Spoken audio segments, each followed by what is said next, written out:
Ok, du coup, le weekly review. Donc on commence sur les équipes à 2-0. Donc il y en a eu 3 cette semaine. Ouais. Le Real, le Pana, le Fener. Yes. On va commencer sur le Real. Yes. Rapido. Oui. Comme d'hab. Bon, le Real, toujours au sommet. Il y avait un gros match contre le Partizan qu'on attendait. Le Partizan était sur 5 victoires consécutives. Bah, il n'y a pas eu de match en fait. Il n'y a pas eu de Le match. match a été annulé suite, pour des mesures de sécurité. Comme l'année dernière. Non, franchement, ils les ont désossés. Encore une fois, il y avait pas de. Moussa était trop fort. Ils ont mis Fabien Causer sur Kevin Punter. Kevin Punter dans sa poche. Dans sa poche, Fabien Causer, franchement, il m'a impressionné défensivement. C'était trop. Le plan de jeu du Real, très fort. Chacho Rodriguez qui croit qu'il a 20 ans. C'est pas le seul. Mais on en reparlera plus tard. Voilà, Vincent Poirier qui fait une grosse semaine. Le Real a dominé les 2 matchs. Il a joué l'Étoile Rouge et le Partizan. L'Étoile Rouge, on s'attendait pas à une seconde surprise. Autant le Partizan, je m'attendais un peu plus de répondants. Ouais. Et à part le Barça, les grosses équipes qui ont joué contre le Real, donc Bologne, Monaco, etc., ils sont tous fait casser la gueule. Donc, le Fener aussi. Non, le Fener, ils ont gagné. Non, mais enfin, tu parles de façon globale. Ah oui, d'accord. Je parle que les grosses équipes qui ont joué contre le Real, à part le Barça, il n'y a personne qui a été dans le match. Partisans, ils se sont fait casser la gueule. Mais le Fener, ils ont battu le Real. Non, mais oui, d'accord, à part le Fener qui a battu le Real. Oui. Mais je veux dire, les équipes qui ont perdu. Partisans, Bologne. Ah oui, d'accord, ok. Monaco, à chaque fois qu'ils ont joué le Real, il y a eu plus 30. Oui, et après, à la fin de match, tu vois qu'il y a, ça revient à plus 15 et tout. Oui, mais ça, c'est des stats trompe-l'œil. Au final, c'est vrai qu'ils se sont fait casser la gueule. Hormis le Fener, la seule défaite du Real, et en plus, date de défaite, comme je dis, c'est le Real qui a perdu, c'est pas le Fener qui a gagné. Franchement, le Real est au-dessus. Le Real est au-dessus, pas besoin de s'éterniser dessus, on le dit chaque semaine, ils sont au-dessus. En termes de profondeur d'effectif, il y a des joueurs qui jouent 10 minutes, après le match d'après, ils jouent pas, et ils apportent quand même sur le match d'après. Enfin, ils ont un plan de jeu qui est établi, ils savent toujours quoi faire. J'adore la relation Chacho-Vincent Poirier, j'ai l'impression qu'il est espagnol tellement il se trouve les yeux fermés. C'est impressionnant cette lecture de jeu, cette capacité à mettre la balle au bon endroit. Et voilà, le Real déroule, tout simplement. Ouais. Facundo qui redescend un petit peu dans l'influence, on va dire, sur le jeu par rapport à ce qu'on a pu voir sur le début de saison. C'est ce qui m'inquiète le plus. Pour les autres, tu veux dire? Mais oui, c'est ce qui m'inquiète, c'est-à-dire que ils n'ont pas besoin d'avoir un Facu aussi stratosphérique pour taper la concurrence. C'est-à-dire que quand les playoffs vont arriver, mais s'ils se blessent pas... Sachant que Gabriel Deck n'a pas joué de la semaine. Problème personnel, je sais pas quoi, mais... C'est-à-dire que si les mecs se blessent pas, quand ils vont arriver en playoff, qu'est-ce qui va se passer en fait? Après, c'est sur un match, tu vois. Et il suffit que ça soit le match où le Campazzo fasse 5 paires de balles et tu peux passer, quoi. C'est pas arriver au Final Four. Ouais, on verra bien. Voilà, le Real, on va pas s'attarder, on passe sur le Pana. Donc le Pana, on en a parlé contre Monaco. Yes. Qui se faisait marcher dessus et qui, par l'intermédiaire de Kendrick Nunn, s'est repris. Et c'était un peu pareil sur le deuxième match. Enfin, même s'ils n'ont pas été aussi dominés. Mais Kendrick Nunn a vraiment pris la place du go-to guy de l'équipe. Concrètement, c'est lui qui... Et même sur le deuxième match, j'ai trouvé qu'il forçait beaucoup de tirs. Mais à la fin, c'est lui qui a mis les tirs. Le coach lui fait confiance, il le laisse sur le terrain. C'est lui qui met les gros tirs. Il s'est acclimaté. Il s'est acclimaté à l'Europe. Ouais. Ouais, il s'est acclimaté à l'Europe, je suis d'accord avec ça. Hein. Je sais pas combien de temps il va rester à ce niveau-là. On verra bien combien de temps il restera. Mais en tout cas, c'est vrai qu'il s'est acclimaté à l'Europe pour cette saison. Il a eu du mal sur le début, sur les premiers matchs. Il fallait trouver un rythme. Et c'est normal hein, quand tu découvres une nouvelle façon de jouer. Et là, il est vraiment fort là-dessus. En fait, je trouve que contre le Milan, le Pana a dominé le match, même si ça s'est décidé en fin de quatrième quart-temps. Je trouve que dans l'ensemble, le Pana a dominé. J'ai aimé la semaine qu'ils ont proposée. Blessure pour Mathias Le Sort. Ouais, t'as vu ce qu'il avait ou pas? Je sais, j'ai pas vu encore. Apparemment, c'est rien de sérieux. Il a mal, mais c'est rien de sérieux. Voilà, il boitait bas quand il est sorti sur son dernier match. Mais en tout cas, voilà, c'est le Pana, je suis satisfait de ce qu'ils ont proposé cette semaine. Ils commencent tranquillement à remonter parce que là ils sont quatrième. Ils sont quatrième, donc c'est pas mal. On avait dit que c'était une équipe qui était jeune, entre guillemets, parce qu'ils avaient plein de nouveaux joueurs qui étaient arrivés. Donc ça demande une cohérence. Ils sont quatrième, ils sont aussi dixième. Oui, parce qu'ils sont égalité avec tout le wagon, là. C'est le wagon des 9-7 ou des 8-6. Ouais, 9-7. Ouais, c'est ça. Donc, ils sont avec le même wagon. Mais en tout cas, voilà. Putain, ça va être chaud cette année. Hein. Ça va être la guerre. Chaque victoire, chaque défaite va compter. Donc, ça va être la guerre. Peut-être la Svel ira en playoff. Tu vois, les fesses, ils sont à 9-7, à 7-9, pardon. J'aime bien. C'est chaud pour eux. Ils ont 2 matchs de retard déjà, mais t'as tellement d'équipes devant. Ouais, mais sauf que les Fesses, on en reparlera, mais ils ont un trou dans l'effectif en ce moment, donc voilà. Ok. Et bah écoute, le Pana, ouais, c'est tant mieux pour eux. Hein. Moi, je trouve que justement, ils trouvent leur identité. Alors, avoir Mathias Le Sort pendant combien de temps ils vont être là. Mitoglou, pareil, qui baisse un peu, qui est moins ultra dominant, ultra spectaculaire comme une saison. Mais toujours là, voilà, au lieu de mettre 25, il va t'en mettre 15-16, donc c'est toujours un joueur sur qui tu peux compter. T'as Kostas Lucas qui trouve sa place. Vildosa, ça dépend, c'est un match sur 2, mais bon, il compte pas trop sur lui, entre guillemets, vu que t'as ramené Kendrick Nunn qui joue au meneur, Jaren Grant qui défend fort, t'as Grigonis, on l'a dit, qui peut allumer. Voilà, et t'as même Juancho Hernan Gomez qui est revenu et qui commence à retrouver un petit peu du rythme aussi. Écoute, c'est une équipe qu'on attendait en haut. Et bah écoute, on espère qu'ils vont continuer comme ça. Yes. Le Fener Le Fener, allez. Bah, le Fener, il joue Kaunas et il joue Berlin. Ouais. Le match contre Kaunas, franchement, c'était assez impressionnant parce que Kaunas qui, comme d'habitude, on connaît, hein, dès qu'ils ont l'adresse, dès qu'ils jouent la transition, ils lancent parfaitement leur rencontre. Donc franchement, le Fener, j'ai trouvé dans une brave galère, on va dire. Dans une brave galère, je me suis dit, comment ils vont s'en sortir, même s'ils ils sont pas très loin. Hein, et finalement, on lui a beaucoup tapé dessus parfois, et à juste titre, mais Tyler Dorsey... Ah, il a mis les tirs qu'il fallait. Le tir qu'il met... Non, mais là, depuis qu'il est... En sortie de banc. En sortie de banc, c'est mieux. Enfin, même s'il il a commencé dans le 5, je crois, un des 2 matchs. Mais en tout cas, depuis que ça lui a mis un petit coup sur la tête... C'est ça. Et du coup, là, il a mis vraiment des gros tirs. Il ramène le Fener presque à lui tout seul à un moment. Puis après, il y a Goudiouris qui va mettre un tir pour repasser devant. Donc vraiment, j'ai trouvé le Fener qui était dans une galère. Je me suis dit, je pense que ça, ils vont se faire rattraper. Et ben non. Il y a quelques semaines, peut-être qu'ils auraient perdu ce match-là. Et là, ils viennent prendre ce match parce que franchement, les Cades mettent des gros tirs derrière. Kaunas, qui est toujours un peu aussi...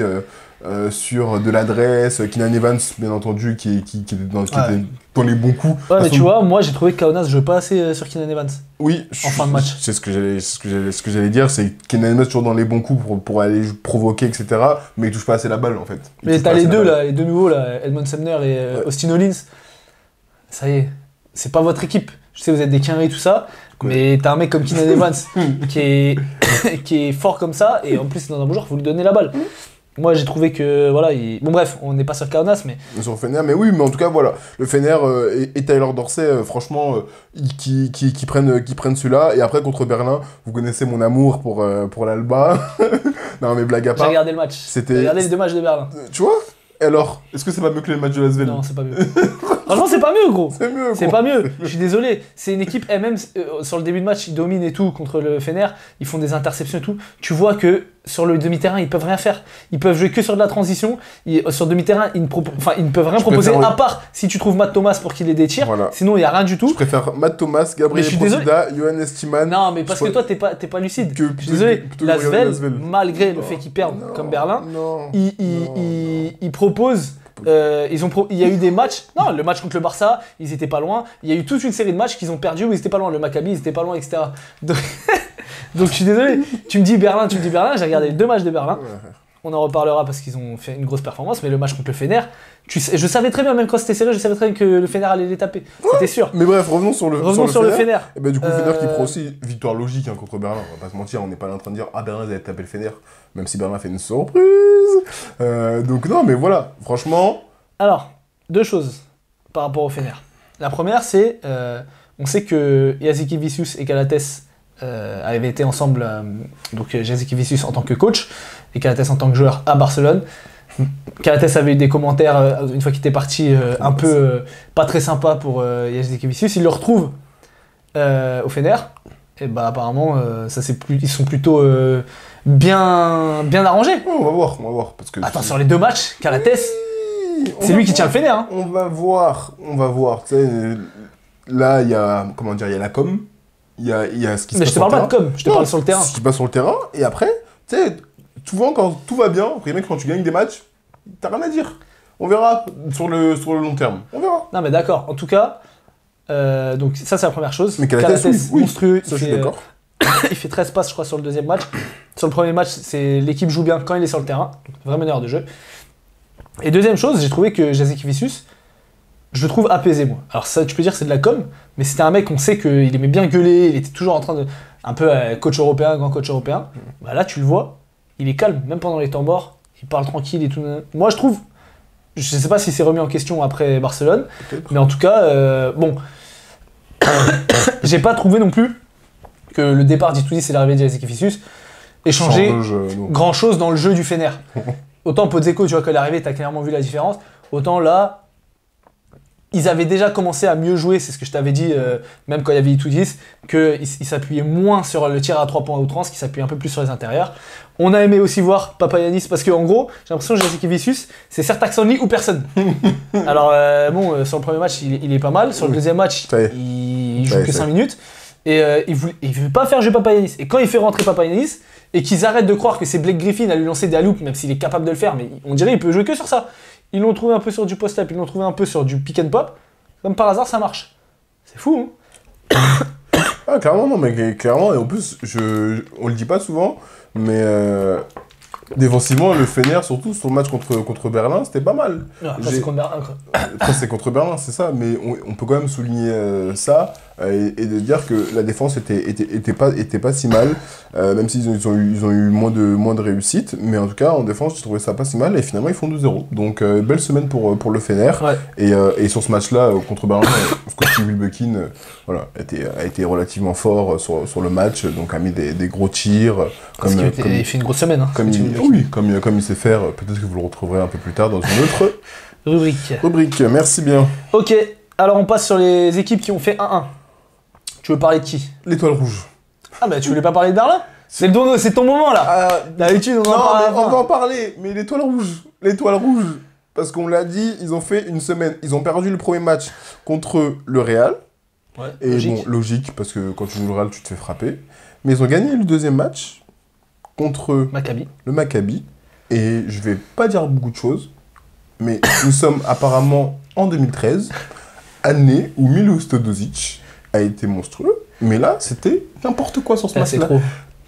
Franchement, je sais pas comment vous décrire la performance de Milos Teodosic. Il a été exceptionnel. Mais j'étais devant ma télé en train de regarder et je me dis, quand est-ce que ça va s'arrêter? J'avais l'impression qu'il aurait pu jeter la balle comme ça. Soit elle tombait dans les mains d'un coéquipier et il y avait 2 points, soit il tirait, c'était filoche. C'est ce qu'il a fait. Hein. En première mi-temps, il en prend un vraiment casse-croûte. Oui, là, il avance. Il va passer le coude, il passe comme ça. C'est trop. Il est exceptionnel. Alors, le Maccabi, on n'est pas réputé pour défendre. Ah ouais, c'est un match qui se termine à 98. 92, voilà. Donc, on sait très bien, on a l'habitude, on est dans son le Maccabi après, mais en fait c'était le clinique de Milos Teodosic, c'était vraiment le basket à l'état pur. C'était vraiment ce que je disais aux Zen de m'envoyer le basket à l'état pur, et c'est ce que je m'étais noté dans mes notes, parce que c'était vraiment... Qu'est-ce que tu m'as dit? Je m'as dit Je dis, c'est un mec, il a aucune qualité athlétique. Pas de physique, que du basket. et il arrive à dominer juste par sa lecture de jeu, en fait. Alors, c'était magnifique. C'était magnifique à voir. C'était vraiment un très beau match. C'était beau. Milos, merci pour ce que tu nous proposes. Vraiment. Je te verrai sûrement pas au Final Four, mais... Oui, ça c'est sûr que non, parce que voilà, l'Étoile Rouge... Peut-être il y a un transfert d'ici là. Ouais, peut-être, mais je pense pas, mais voilà. C'est au-delà de ça, on sait très bien que l'Étoile Rouge sont un peu en galère. D'ailleurs, juste vite fait sur l'Étoile Rouge, donc du coup, qui perdent vraiment Shabazz Napier, qui retourne à Milan. C'est officiel? Ah bah oui, c'est officiel, et t'as pas vu, il était derrière le banc sur le deuxième match de Milan. J'ai pas fait attention. Il était derrière le banc, donc ça, il retourne à Milan. Donc Maudolo n'a pas joué cette semaine aussi. Enfin, on n'a pas parlé de Milan, mais donc voilà, ils ont récupéré Shabazz Napier. Ouais. L'Étoile Rouge, bon, ils font 1-1, c'est bien, ils ont tapé le Maccabi, mais bon... Ils sont trop en retard. Ils sont à l'image de leur... Oui, ils sont à l'image de leur saison. Ils sont à 6-10. Oui, ils sont à l'image de leur saison. À moins de faire un run et tout... Surtout que Iago Dos Santos, c'est un joueur que moi je kiffe, mais pour l'instant il est encore limité pour ce niveau-là. Oui, tout du kiffes le joueur, ça y est, t'avais un joueur à la Coupe du Monde, tu t'es dit c'est bon. Non mais il fait une bonne saison quand même. Il fait une saison correcte. Il fait une saison correcte, mais en fait... Mais il y a des fois, tu vois que c'est encore trop fou, quoi. C'est un jeune joueur. Oui. C'est un jeune joueur. Ok, on parle de... Allez, on va sur qui? Baskonia, vas-y, on fait Baskonia. Vas-y. Alors Baskonia, qu'est-ce qu'ils ont fait? Qui est-ce qu'ils ont joué? Ils ont joué Bologne, Maccabi. Maccabi sur la première. Non, ils ont joué les fesses. Ouais. Maccabi la première journée et les fesses sur la deuxième. Ils perdent contre le Maccabi. Ouais. J'ai trouvé que. Pourtant, Maccabi, je trouvais qu'il faisait n'importe quoi, sincèrement, sur ce match-là. Mais j'ai trouvé Vitoria plus en difficulté. Alors. Marcus Howard est un pyromane sans nom. J'aimerais être dans sa tête des fois pour savoir qu'est-ce qui se passe. il prend un tir, il rate, la balle elle lui revient, il remet dedans. Surtout sur le deuxième match. Mais oui, mais même sur le premier, franchement, le mental qu'il faut avoir pour faire des trucs comme ça, c'est vraiment fort. Mais voilà, j'ai trouvé que, par exemple, sur la première mi-temps de Shima Moneke, sur le premier match, il a été plus en difficulté. Même si Vitória mène de 2 points, j'ai trouvé qu'ils étaient, voilà, ils ont été plus en difficulté. Sedekerskis a essayé de tenir en tant que capitaine son équipe, mais c'était plus difficile. Ils se sont fait détruire dans la raquette par, comment il s'appelle, Josh Nibo. Relou lui aussi. Hein. Donc ils se sont fait vraiment détruire. Et après l'écart qui se fait sur la fin du match et contre les fesses. Non, c'est pas contre les fesses. C'est contre les fesses. C'est contre les fesses. Les fesses Baskonia. Ah oui, c'est contre les fesses, pardon. Et contre les fesses, bah là j'ai encore une fois. Franchement, c'était mano à mano Shane Larkin contre Marcus Howard et Marcus Howard a gagné. Mais Marcus Howard, Et ça me fait mal au cœur parce que pour moi, Shane Larkin est un meilleur joueur. Ouais, mais l'autre est fou en fait. En fait, l'autre, ce qui est fou, c'est que il peut tellement tirer même une main dans la gueule que t'es obligé de le coller. Et il est même pas hyper explosif, mais t'es tellement. Juste, il va regarder le cercle, tu montes un petit peu et il arrive à passer et à aller mettre des lay-ups parce qu'il n'y a pas d'aide, parce que les mecs ils sont. Mais il est trop fort. Mais sur ce match-là, pour moi, celui qui fait la différence, il y a Shima Moneke qui est ultra précieux au rebond. Ultra précieux. Il gagne des rebonds off, il repousse la balle, etc. Il fait les extra efforts, comme on dit. Vraiment du hustle. Si, je me... Mais il m'a régalé, mais surtout celui que je donnais, c'est Cody Miller-McIntyre. Enfin, au bout d'un moment. Grosse semaine aussi. Hein. Au bout d'un moment.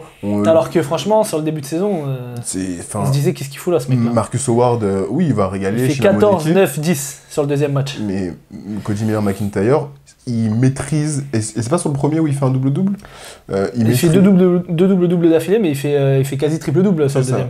Attends, je vais te sortir ses stats, mais oui, du coup, tu disais, il maîtrise. Ah, il maîtrise un peu comme ce qu'on dit sur PJ Dozier, sur cette lecture de jeu, cette capacité à maîtriser quand il faut prendre le tir, quand il faut mettre la balle au bon endroit. Il est dans tout ça, dans les lectures de jeu qu'il fait. Il fait 10 points, 8 passes sur le premier match, 17 dévals quand même. En fait, c'est des choses que quand tu joues au basket, quand tu as un meneur de jeu qui est capable de mettre la balle au bon endroit et de maîtriser le rythme, pas toujours aller à fond, placer les joueurs. C'est pas forcément mettre 30 points et faire 15 passes, hein, mais c'est juste maîtriser le rythme de ton équipe. Et à ce niveau-là, sur le deuxième match, il a fait que ça et il était très fort. Bon, les stats au pass, c'est un peu comme ce que je disais sur Yokubaichi, c'est que les stats au pass sont un peu gonflés par la présence de Marcus Howard.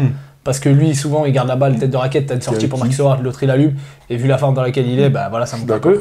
Mais les mecs, ils savent que Marcus Howard peut sortir, ils pourraient lui mettre la pression, et il arrive quand même à trouver Marcus Howard dans des bonnes conditions. C'est vrai. Donc sur ça, bah écoute, il est bien, il a bien pris la place de Darius Thompson dans un tout autre registre. Baskonia tourne quand même bien. Ouais. Ça continue à bien tourner. Ils sont dans le wagon. Sachant qu'ils avaient très très mal commencé. C'est ça. Donc c'est bien. Ok. Tu veux parler de qui? Maintenant, on peut en parler. On va parler de Berlin. Vas-y, parle de Berlin. Let's go. Alors, Berlin a perdu le deuxième match contre le Fener. On l'a dit tout à l'heure. Mais Berlin a fait quelque chose que l'ASVEL ne pourra pas faire parce qu'ils sont trop nuls. Ils étaient pas loin Ils étaient pas loin de le faire. Parce qu'ils sont trop nuls. Oui, mais ouais, sauf qu'au basket, être pas loin d'eux, ça veut rien dire. Moi, je connais pas être pas loin d'eux, tu vois. C'est pas... Ouais, je suis pas loin. Ouais, d'accord, ok, super. Vous étiez pas loin de nous battre, non, quand on s'est joué au tournoi? Non. Vous étiez pas loin. On a perdu, point. Ouais, c'est vrai. On a perdu d'un point. Mais bref, on a le même classement maintenant. Bref, c'est pas la question. Berlin bat Barcelone. Alors, je reviendrai sur Barça tout à l'heure. Sans Abrines, oui, mais d'accord, mais je reviendrai sur le Barça un peu plus tard. On dirait que Abrines, c'est le go-to guy de l'équipe. Il est pas là, le Barça, c'est une galère. Dès que Jad il est pas là, ils peuvent pas jouer. mais non, mais Berlin m'a régalé sur ce match-là parce que je les ai trouvés ensemble. J'ai trouvé un collectif assez important. Surtout sur la deuxième mi-temps. Surtout la deuxième mi-temps. Alors même si sur la fin du match, je me suis dit, ils vont pas quand même le perdre ce match parce que ils ont fait. Non, mais le Barça, voilà. On va dire les termes. Mais en fait, je vais pas trop en dire sur le Barça maintenant, c'est Non, mais le Barça s'est ébranlé. Oui. Et quand ils ont dit, peut-être on va perdre le match, ils ont accéléré, ils étaient à moins 13 à 2 minutes, ils sont revenus à moins 3. Et encore, la Provitola a un tir tout seul à genre 20 secondes de la fin, un truc comme ça. Pas trop garde pour tout à l'heure pour le Barça. Non, on parle du match. Oui. Donc pour dire que Berlin, c'est bien, ils battent le Barça, bravo. Bravo Berlin. Oui. C'était un beau match. Matt Thomas, il a régalé sur pick and roll. Soit si ça sortait pas, il mettait des tirs. Ça sortait fort. Comme quoi, avoir de l'adresse, on en parlait sur Teodosic tout à l'heure, on en parlait sur Matt Thomas, on parlait sur Marcus Howard qui n'a pas besoin forcément d'être hyper explosif. Si tu as de l'adresse, ça t'ouvre le jeu. Les mecs sont obligés de respecter ton tir, ils sont obligés de sortir. Et Matt Thomas, c'est ce qu'il a fait. Donc, et de façon globale, je trouve que Berlin a été beaucoup plus agressif, a été beaucoup plus... a été vraiment... Ils mettaient plus d'énergie, tout simplement. Je les ai trouvés... On sait que Barça... Après, c'est une équipe qui est très agressive défensivement. On l'a vu sur les 2 matchs. Tout à fait. Ils coupent les lignes de passe. Ils sont hauts, etc. Je suis d'accord. Combien de alley-oop ils ont détourné et pourtant, Yokubaitis... Enfin, c'est même pas détourné. Pourtant, Yokubaitis a envoyé des très bonnes passes pour Hernan Gomez, etc. Pour Vezeli aussi. Ils ont juste à la descendre. Et 3 fois, ils les ratent, quoi. Donc ouais, mais franchement, il y a plus d'énergie et j'ai aimé cette énergie, j'ai aimé cette agressivité, même si on le connaît. Du coup, Berlin, je pense qu'ils peuvent viser le play maintenant qu'ils sont à 3-13. Berlin, ils vont rien viser du tout, ils vont rester à leur place dans le trou, mais ils sont pas derniers d'Euroleague. Berlin, je viens pour le Final Four. Voilà, j'espère que je vais voir Gabriel Brosida. Gabriel Brosida, tu négliges. Hein. Je néglige pas, gros, il est fort, mais ça y est. C'est bon, ou tu veux dire d'autres choses sur Berlin? Non, c'est bon, on a dit ce qu'il fallait sur Berlin. Vas-y, dis sur Barcelone alors. Eux, ils ont gagné un match. On peut aller sur Barça. Donc là, on vient de dire contre Berlin, ils sont branlés les couilles. Oui. Et sur le deuxième match, pour moi, ils sont un peu branlés les couilles aussi. En fait, c'est ce que je veux dire, c'est que ils jouent Kaunas sur le deuxième match. Ouais. Et en fait, j'ai l'impression que le Barça, là, j'ai du mal à les retrouver ces derniers temps. Ah ouais, c'est compliqué. C'est compliqué. vrai que j'ai dit, pourtant, ils ont le même effectif, il y a juste Abrines qui est pas là, quoi. C'est compliqué. Ils sont... En fait, pas que c'est compliqué parce qu'ils n'arrivent pas à jouer, je les trouve moins agressifs. En fait, comme s'ils prenaient les matchs un peu en mode, bon, on est le Barça, et ça va passer. Sauf qu'à ce niveau-là, tu peux pas faire ça tout le temps. Ils sont pas hauts sur les porteurs de balles. Ils laissent des rebonds offensifs. Ils se sont bougés en termes d'énergie. Ils font des fautes bêtes. Ils emmènent les joueurs sur la ligne très rapidement.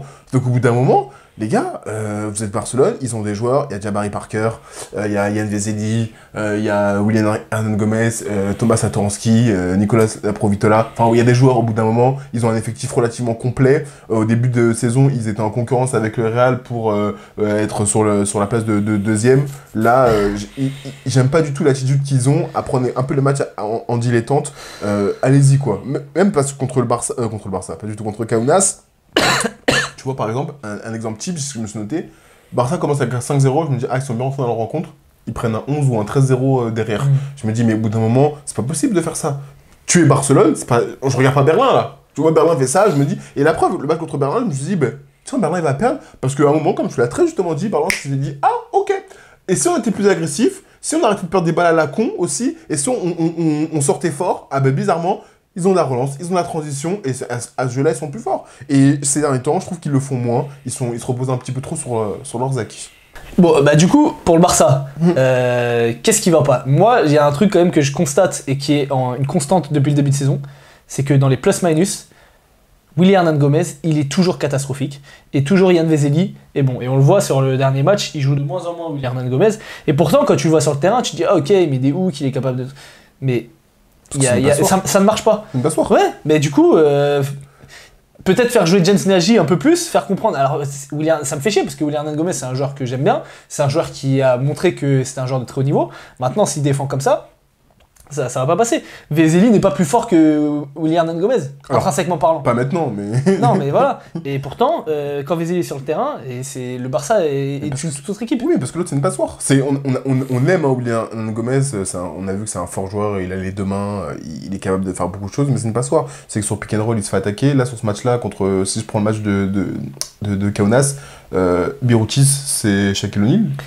Alors moi j'attendais qu'on parle de Kaunas. Non mais Biroutis sur les 2 matchs cette semaine.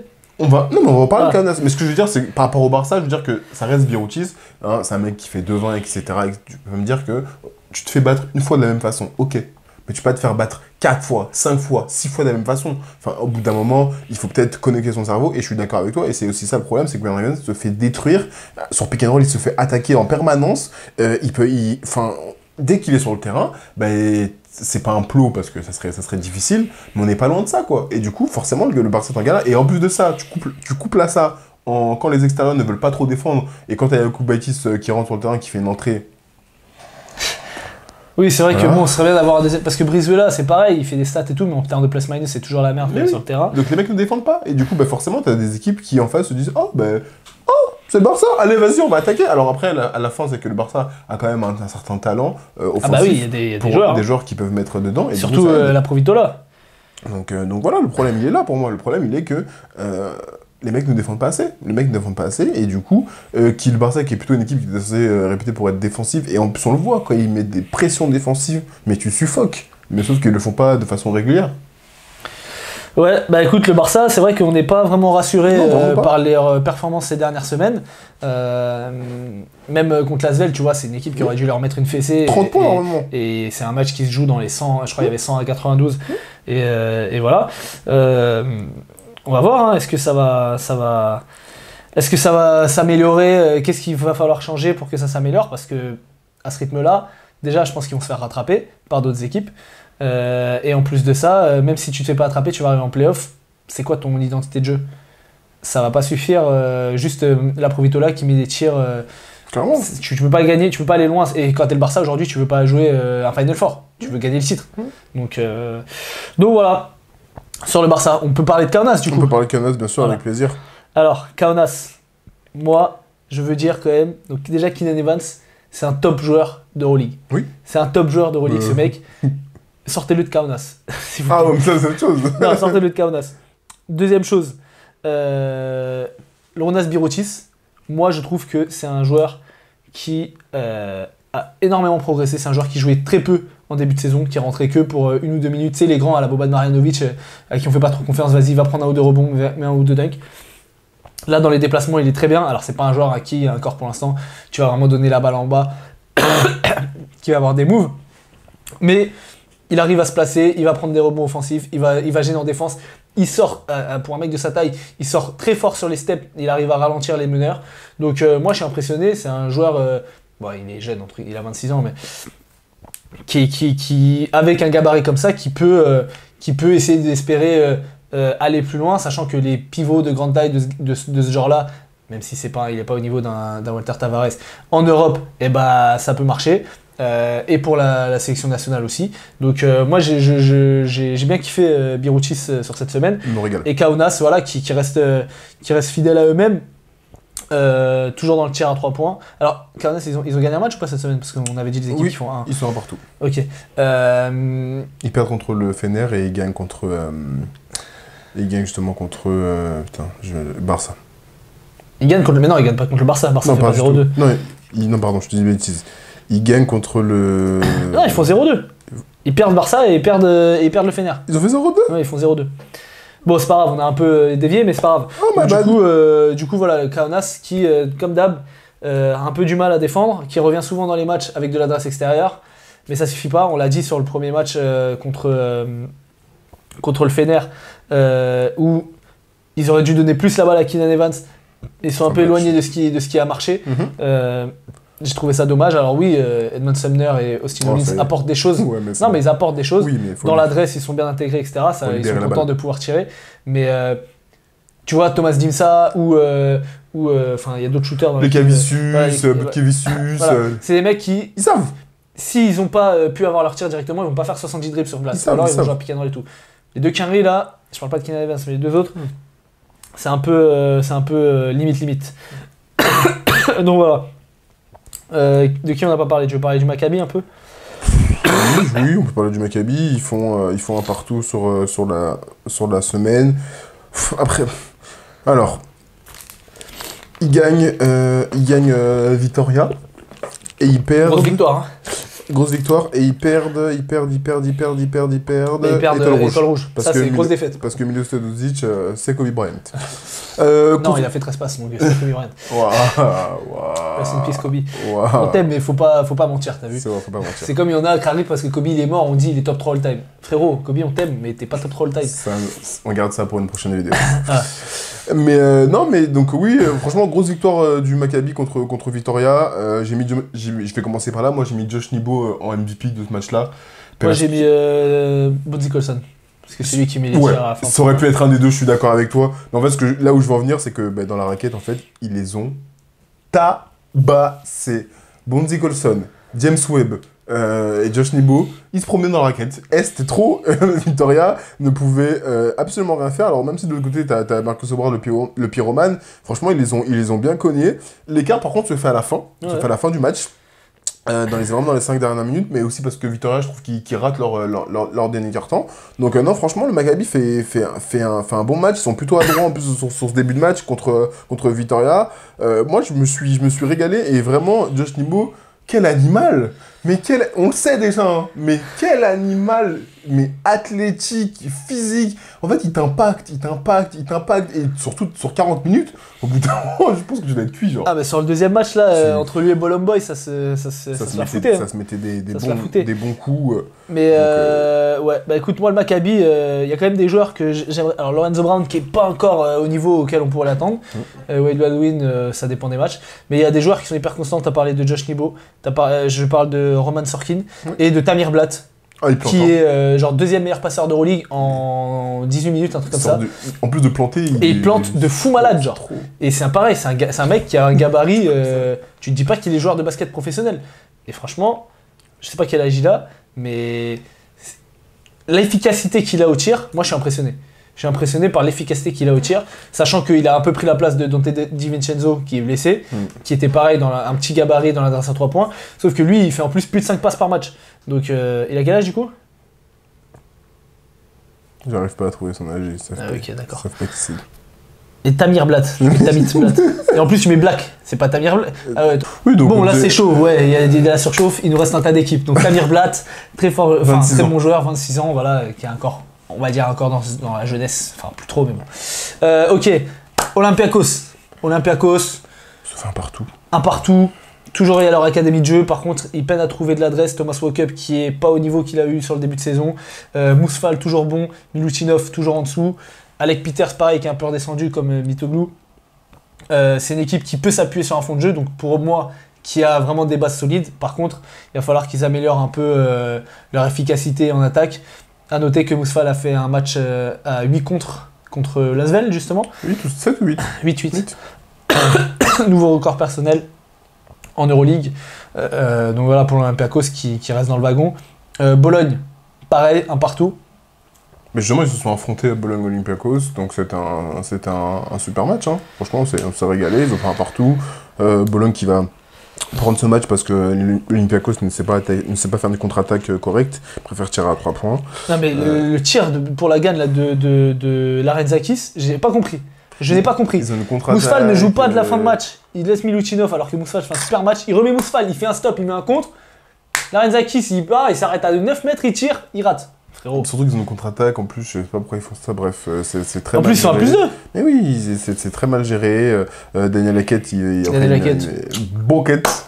Très fort, gros tir derrière. Et pareil, Bologne, voilà, pour moi, c'est une équipe qui défensivement a des bases solides. Quand t'as Hackett, quand t'as Cordinier, quand t'as Bellinini, non je mens, mais quand t'as Dunston, déjà c'est 3 gros joueurs défensifs et derrière le système est bien mis en place pour que des joueurs comme Schengelia arrivent à défendre.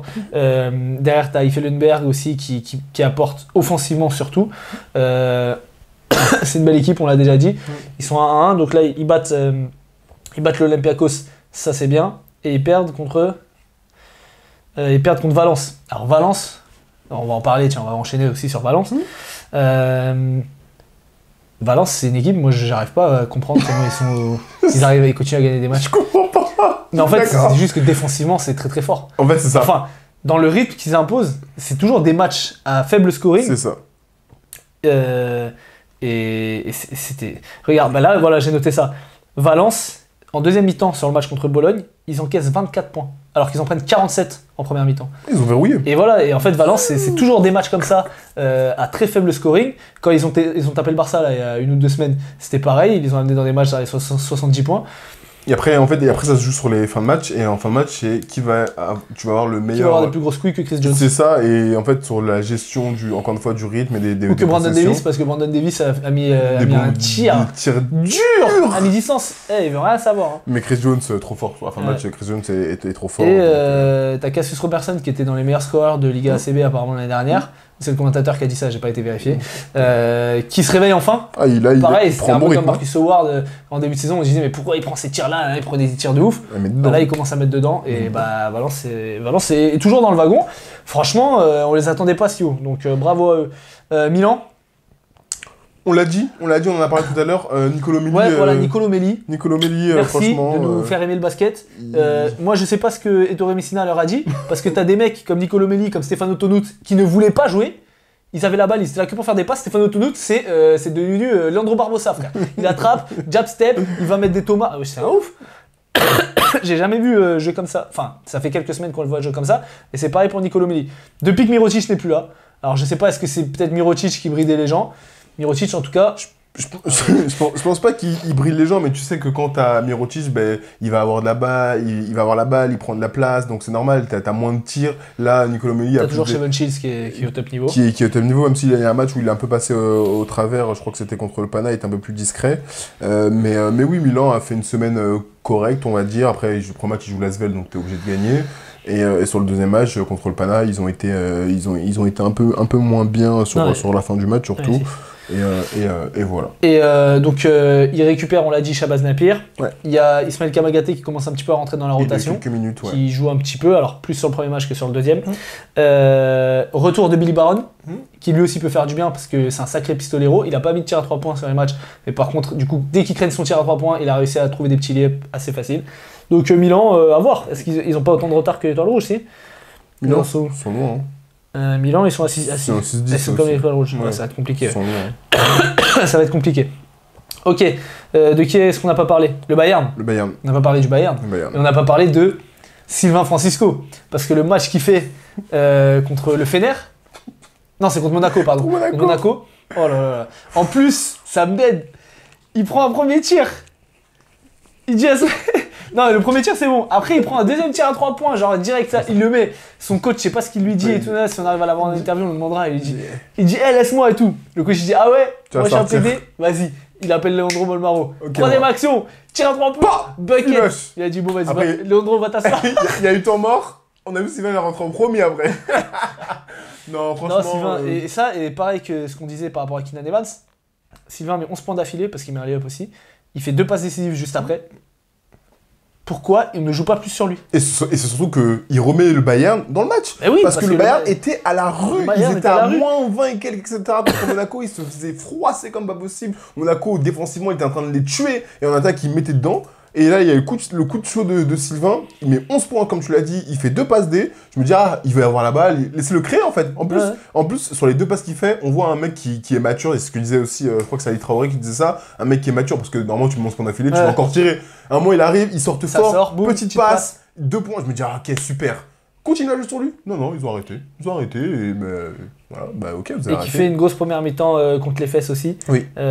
Donc, écoute, moi j'ai regardé, alors j'ai pas vu ses stats à jour, mais il est à peu près à 10 points par match, 3 passes, etc. Pour une première saison en Euroleague à 26 ans. C'est très bien. C'est plus que très bien. Très bien. Pour un backup meneur, je pense que c'est le meilleur backup meneur d'Euroleague.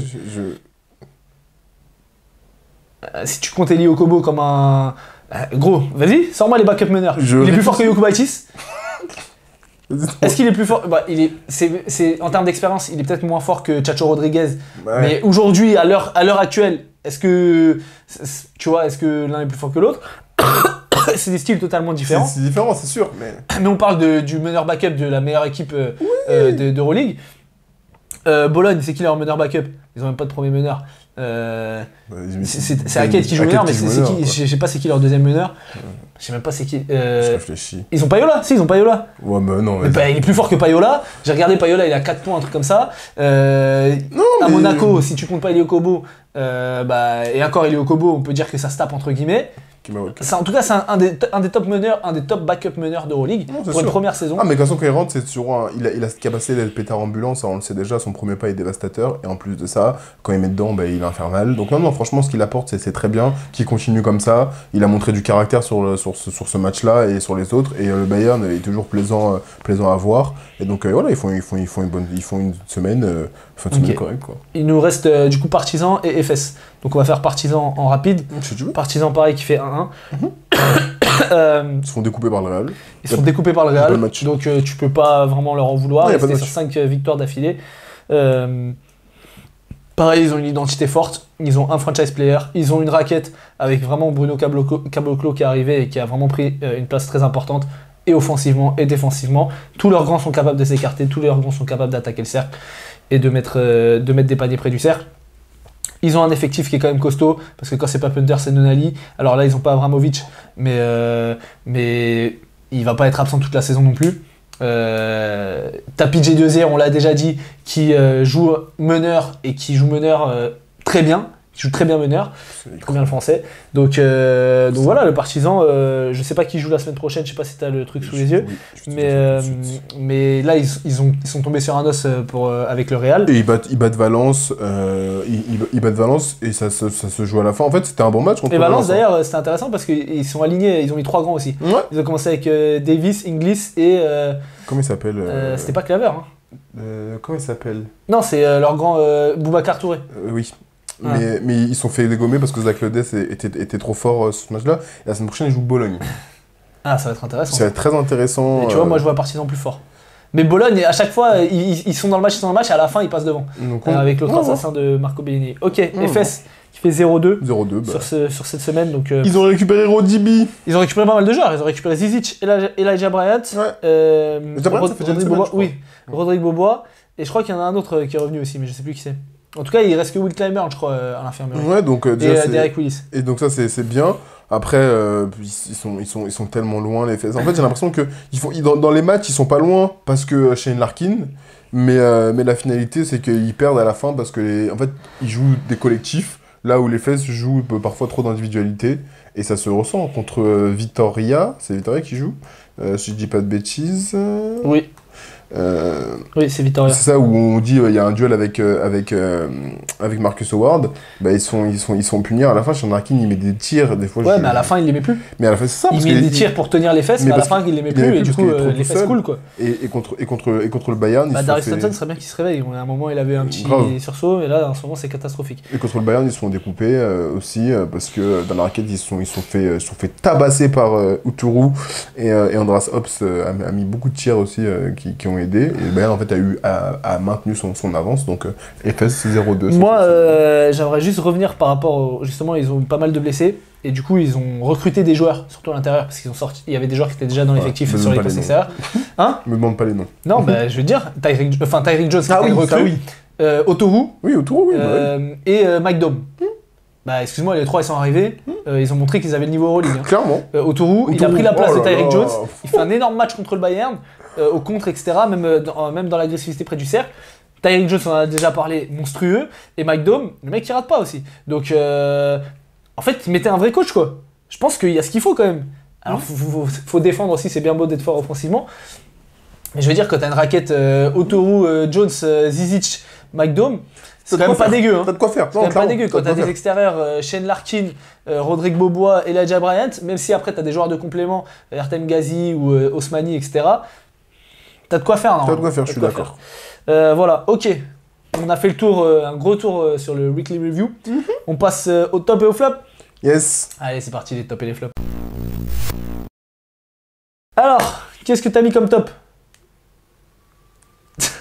J'étais bizarre, gros. Berlin. Non, je ça va, on plaisante un peu. Non, en top, ce que j'ai mis, déjà j'ai mis le Real, parce qu'il faut pas prendre pour acquis. J'ai mis le Real. Ouais, il faut pas prendre pour acquis ce qu'ils font. Il faut pas prendre pour acquis ce qu'ils font, c'est pas normal, entre guillemets. Ils marchent sur la concurrence, ils sont à 15-1. 15-1 et le seul match qu'ils perdent, ils le perdent au buzzer. Vraiment, contre le Fener. Ils pourraient vraiment être à 16-0. Ils pourraient être à 16-0. Il y a eu 16 matchs là, enfin c'est exceptionnel ce qu'ils font. Ils ont un effectif bien sûr, en conséquence, ils ont les joueurs. Ils ont des blessés aussi, hein. Mais ils ont des blessés et ça tourne de la même façon l'institution. Quand on parle d'institution, on s'en est une. Et quand beaucoup de joueurs disent que c'est la meilleure institution du monde, on peut le croire. Franchement, ce que fait le Real, c'est impressionnant. Je suis impressionné parce que quand je regarde le match, je me dis, Fakou, il est pas si fort que ça. Ah ouais, mais il y a Mario Ezonia. Ouais, mais Ezonia, là, il est moins bon. Ouais, mais Zanan Moussa. Ah ouais, Vincent Poirier. Ah, Tchalchon Rodriguez. En fait, ils sont trop forts et ils ont pas Gershon Yabouzélé qui est blessé. Ils ont pas Gabriel Deck qui était pas là. Les mecs sont trop forts. Donc, non, top pour le Real. Il y a un petit mec là, il a 19 ans, Eli Ndiaye. Il joue poste 5 l'année dernière. Maintenant, carré, c'est. Il met des tirs à 3 points. Il allume. Hein. Non, fort. Lui, il va aller en NBA, je pense. En plus, il a vraiment le profil. Hein. Vraiment. Donc, là, dans le Real, m'a régalé cette semaine. Donc, je suis d'accord avec toi. C'est mon premier top. T'as mis quoi? T'as mis le Real aussi? J'ai mis Real. Et t'as mis quoi en deuxième top? J'ai mis les vieux meneurs. Chacho, Milos, Calates. Parce que gros, Calates fait un match à 13 passes, on l'a dit tout à l'heure, et c'est lui qui est le dépositeur du jeu du Fener. Milos, on l'a dit, il fait un match à 13 ou 27-14. Je crois qu'il bat son record de passes décisives en carrière en Euroleague, alors que le mec il a 36 ans. Monstrueux. Chacho Rodriguez, pareil, il fait un match à 11 ou 12 passes. On a parlé de son entente avec avec Vincent Poirier. Et voilà, les trois, c'est des mecs qui n'ont pas des qualités athlétiques de folie, mais qui, par leur lecture de jeu, arrivent à impacter soit au scoring, soit en faisant briller les autres. Et voilà, c'était une journée, enfin une semaine où vraiment ces trois légendes du basket européen nous ont montré pourquoi ils étaient si hauts dans les classements des passes. Clairement. Et franchement, c'est un régal, tu vois. Et on parlait tout à l'heure de Cody Miller-McIntyre. Je trouve que c'est plus facile de trouver un mec à 3 points parce que les défenses ont tendance à se refermer. Tu vois, Chacho, Milos et Calates, c'est des mecs qui arrivent à trouver des lay-ups pour leurs grands ou pour leurs partenaires. Et moi, je trouve ça plus impressionnant qu'une passe pour un shooter à 3 points qui est on fire. Clairement, les mecs, ils ont une lecture de jeu, ils ont un sens de la passe et un timing qui est exceptionnel. J'ai rien à dire là-dessus parce que il régale. Franchement, moi qui joue au basket, des fois je vois des passes et je me dis c'est exceptionnel les lectures qu'il a. Il attrape la balle, il fait des passes comme ça, passe à la cuillère. Franchement, c'est exceptionnel, je me régale. Moi, en top, même s'il a perdu un match cette semaine, j'ai mis Biroutis. Je l'ai mis aussi. Ah ben voilà. Le Biroutis, on en a parlé un peu tout à l'heure. On en a parlé tout à l'heure. La semaine qu'il fait, elle est incroyable. Ça fait quelques semaines là qu'il est très bon.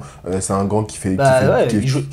Kevarius Hayes commence à être vraiment poussé sur le banc. C'est exactement ce que j'allais dire. Ils avaient Kevarius Hayes à la base et là c'est un joueur qui commence à prendre un peu sa place. C'est un mec qui fait devant ce qu'il est capable de faire. Alors on ne demande pas qu'il puisse switcher comme un extérieur, mais il a une certaine latéralité. Il sort fort comme le disait Ozan. T'as pas besoin quand t'as Roland Smith à côté qui est un poste 4 qui peut s'écarter, qui peut jouer du pick and roll, etc. Franchement, il régale. T'as besoin d'un grand dans la raquette quoi. Et il est super agressif, donc non, j'aime l'énergie qu'il propose. Moi, j'ai que 2 tops cette semaine, et Biroutis en fait partie. Et moi, j'ai mis Grigonis aussi, parce qu'il met un gros shoot au buzzer en faisant un énorme match contre Monaco, et qui fait aussi un très bon match sur son deuxième match. C'est le seul rescapé de l'année dernière du Pana, et il a su garder sa place malgré l'arrivée de gros noms, et il performe. Franchement, voilà, donc je voulais le mettre en avant. Les flops Lasvel. Ouais, voilà. Ça y est. Non, c'est bon. Non, ça y est. Mais tu vas pas mettre Lasvel en flop tous les... Je vais mettre Lasvel. Toutes les semaines, je vais les mettre tant qu'ils ne proposent rien de mieux. Au bout d'un moment, ça y est. En fait, c'est quoi? C'est pas le fait de perdre. Non, mais ça va surchauffer, donc fais vite. Oui, c'est pas le fait de perdre, c'est de perdre de la même façon. C'est faire perdre, excusez-moi. Ils perdent pas de la même façon. Il y a un match où ils perdent en mode Lasvel, TJ Parker perd des balles et tout, et il y a un match où ils sont pas loin. Ils perdent de la même façon, ils apprennent pas, ils perdent des balles de minimes, ils font les mêmes conneries H24. Donc au bout d'un moment, ça me saoule. Mon premier flop, c'est Lasvel. C'est quoi le toi, le tien? Moi, c'est Elio Kobo. Ok. Je suis dur, parce qu'il fait une bonne semaine. C'est dur de fou. Mais quand tu sais comment une victoire, ça coûte cher dans cette Euroleague, surtout contre une équipe comme le Pana qui va se taper pour le play-in, play-off, je suis désolé Eli, mais là c'est sa responsabilité. Okay. C'est sa responsabilité de la défaite. En plus de ça, il est parti au vestiaire directement, sans rester avec son équipe et tout. Mike James était un peu agacé. Donc voilà, après ça enlève rien au joueur qu'il est. Je dis pas que c'est un mauvais joueur, je dis juste que là sur cette semaine, après la fin de match qu'il a fait contre Pana, j'étais obligé de le mettre dans les flops. Et ensuite j'ai mis Yokubaitis, mais bon, ça c'est pareil, c'est comme la Moi j'ai mis le Barça, j'ai pas mis Yokubaitis, j'ai mis le Barça de façon globale parce que je trouve que leur niveau de jeu il est assez inquiétant en ce moment. Leur agressivité elle est assez inquiétante, j'aime pas du tout ce qu'ils proposent, j'aime pas du tout leur attitude. Ils font pas les efforts qu'ils devraient faire pour une équipe de ce calibre là, donc c'est mon flop de cette semaine. Et Yokubaitis bien entendu parce que t'as fait une entrée cataclysmique. Ah putain, c'était dur hein. Vraiment. Ok, on passe sur le 5 de la semaine. Oui. En plus, c'est un bon 5 apparemment. Ouais. C'est parti, le 5 de la semaine. Alors vas-y, fais-moi rêver. Mike James. Ouais, ok, on est d'accord. Logique. Scotty Wilbekin. Ok, on est d'accord. Bucket. Mario Zonia. Ah, j'ai pas vu Mario Zonia. Parce qu'il a été fort cette semaine. Ouais, non, il est tout le temps fort. Oui, mais il a été fort cette semaine. Vous pouvez même aller voir son... En fait, c'est parce que ça veut dire que t'as pas mis un mec que moi j'ai mis et je trouve dur de mettre Ezonia devant lui. T'as mis qui? Kendrick Nunn. Ouais, mais... Oh non, il fait gagner les 2 matchs. Ouais, Mario Zonia. Non, franchement, Mario Zonia, il est trop fort. Il est trop fort. Mario Zonia, cette semaine, il est trop fort. Dans les petits détails, etc. L'autre, il a mis des tirs, etc. Mais il n'y a pas que ça qui compte au basket. Voilà, Mathias le sort, bien entendu. Soyez pas bête. Soyez pas bête. Et j'ai mis Jonathan Motley sur mon poste 4. Fautman. Parce que c'est vrai que souvent, je lui tombe dessus.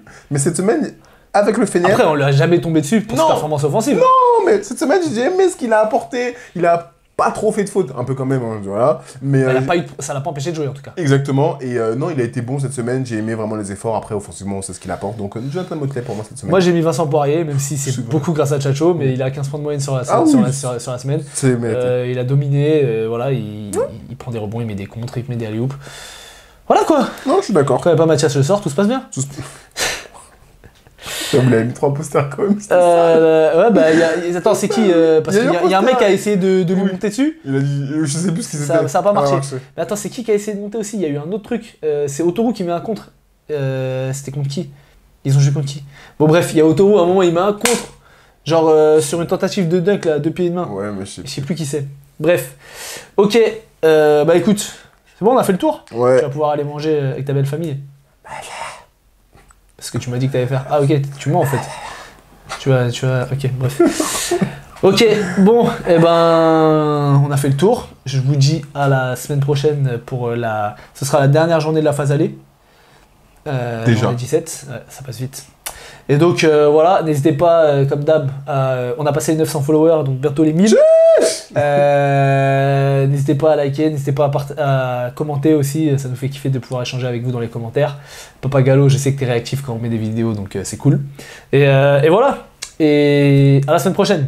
Bisous. Allez Berlin.